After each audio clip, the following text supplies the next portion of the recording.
बच्चों, आज संयोजी उत्तक कनेक्टिव टिश्यू जो है उसके बारे में अध्ययन करते हैं कि संयोजी उत्तक क्या होता है। रक्त तो संयोजी उत्तक एक प्रकार का तरल संयोजी उत्तक है। इसे संयोजी उत्तक क्यों कहते हैं, इसके लिए इनकी हम जानकारी प्राप्त करते हैं कि संयोजी उत्तक की जो कोशिका हैं आपस में कम जुड़ी होती हैं और इनमें अंतराकोशिक अधात्री जो है उसके अंदर ये धसी हुई रहती हैं। अधात्री जो है जेली तरह का एक तरल सघन कठोर भाग भी हो सकता है और अधात्री की प्रकृति विशिष्ट संयोजी उत्तक के कार्य के अनुसार बदलती रहती है। रक्त की एक बूंद हम स्लाइड के ऊपर लेते हैं और उसको इनकी सूक्ष्मदर्शी की सहायता से देखते हैं तो देखने पर हमें उसके अंदर आरबीसी, डब्ल्यूबीसी, प्लेटलेट्स ये सब इनकी निलंबित दिखाई देते हैं। प्लाज्मा जो है उसमें प्रोटीन, नमक और हार्मोन भी पाए जाते हैं और जो रक्त है गैस, शरीर के पचे हुए जो भोजन, हार्मोन्स, उत्सर्जी पदार्थ जो हैं उनको शरीर के एक भाग से दूसरे भाग में संवहन करने के लिए, ट्रांसपोर्ट करने के लिए कार्य करता है।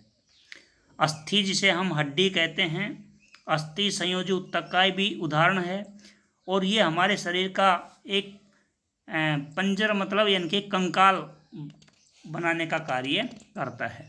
और साथ ही साथ यानी कि जो अस्थियां जो हैं ये जो हड्डी जिन्हें पर बोल देते हैं ये मांसपेशियों को भी सहारा देती हैं। शरीर के जितने भी मुख्य जो अंग हैं उनको सहारा देती हैं और उत्तक को मजबूत और इनकी ये कठोर उत्तक का प्रकार है। एक प्रकार से अस्थि जो कोशिकाएं हैं कठोर अधात्री में धसी होती हैं जो कैल्शियम तथा फास्फोरस की इनकी बनी हुई रहती हैं।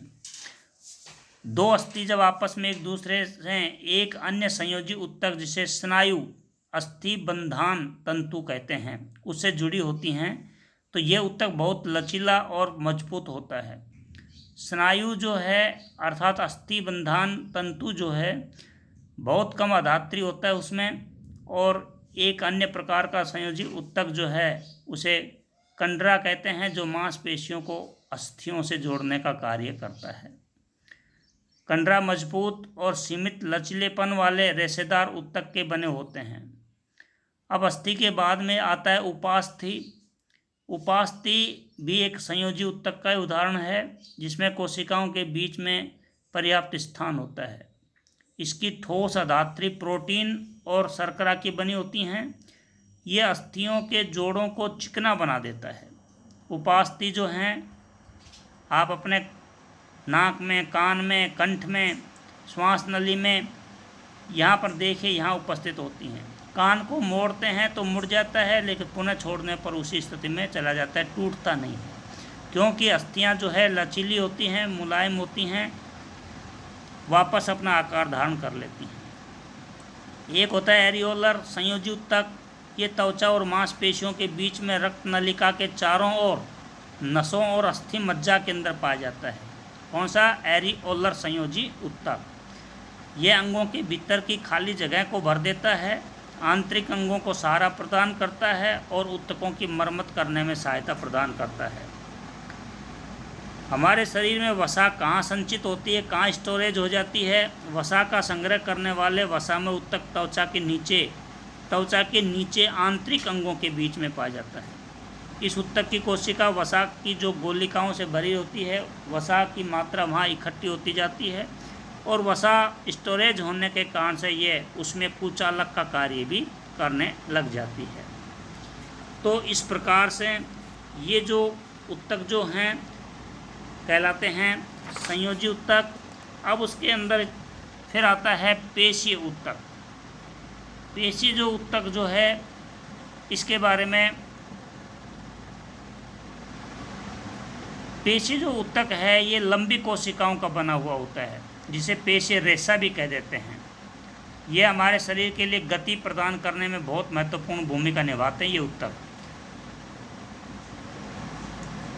पेशियों के अंदर एक विशेष प्रकार का प्रोटीन होता है जिसे सिकुड़ने वाला प्रोटीन कहते हैं, जिसके संकुचन और प्रसारण के कारण से हम गमन कर पाते हैं, अंगों का संचालन कर पाते हैं।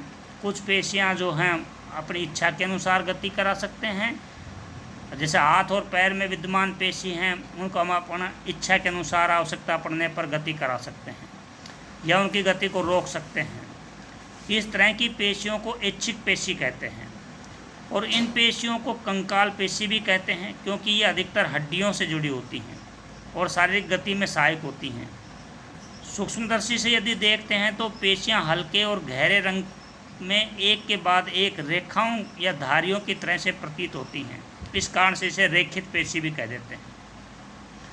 इस ऊतक की जो कोशिकाएं हैं लंबी होती हैं, बेलनाकार होती हैं और शाखा रहित और बहुनाभिकीय होती हैं।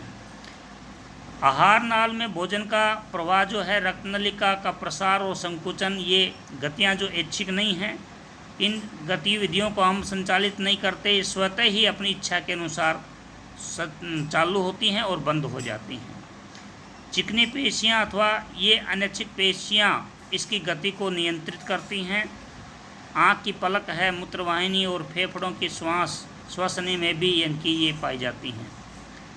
कोशिका लंबी होती हैं ये, इनका आखिरी सिरा नुकीला होता है, तर्करूपी, और ये एक केंद्र की होती हैं। इनमें एक केंद्रक पाया जाता है। इनको अरेखित पेशी भी कह देते हैं। इनका नाम अरेखित क्यों पड़ा? हृदय की इनकी पेशियां जीवन भर लयबद्ध होकर प्रसार और संकुचन करती रहती हैं।